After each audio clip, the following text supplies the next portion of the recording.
இதை மொழியியல் அறிஞர்கள் ஏற்கனவே சொல்லி இருக்கிறாங்க. திராவிட மொழிகளினுடைய ஒப்பிலக்கணத்தை எழுதியவர்கள் கால்டுவெல் போன்ற மொழியியல் அறிஞர்கள் இதை பேசி இருக்கிறாங்க. பல பேர் இதை ஏற்கனவே பேசி இருக்கிறாங்க. அப்ப அவர்களினுடைய கூற்றைத்தான் இவர் முன்வைக்கிறாரே தவிர, இப்ப நீங்க மவுண்ட் ரோட்டுக்கு பக்கத்துல தேவி தேட்டருக்கு பின்னாடி எல்லிஸ் ரோடுன்னு ஒரு ரோடு இருக்கு. அவர் ஒரு பெரிய அவர் தான் முதல் முறையாக சொன்னது இந்த மொழி சார்ந்த விஷயங்கள் குறித்து. அவர் பேர்ல தான் அந்த தெரு இருக்கிறது. பொழுது எல்லிஸ் என்கிற பேர் அறிஞர் தான் அதை சொல்றாரு, மொழியியல் ஆய்வாளர் தான் சொல்றாரு.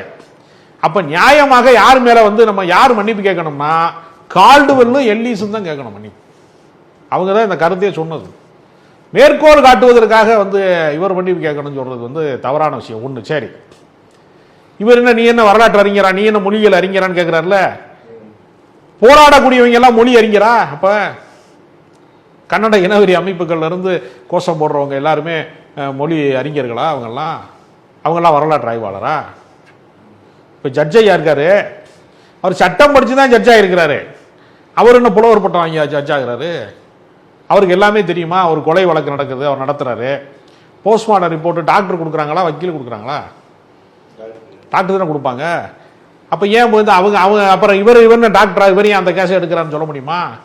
எல்லாருக்கும் எல்லாம் தெரியாதுல்ல. எல்லாம் தெரிந்தவனும் இல்லை, ஏதும் தெரியாதவனும் இல்லை. ஒரு துறையில தானே ஒருத்தர் வித்தகராக இருக்க முடியும். எல்லா துறையிலும் ஒரு வித்தகராக இருக்க முடியுமா?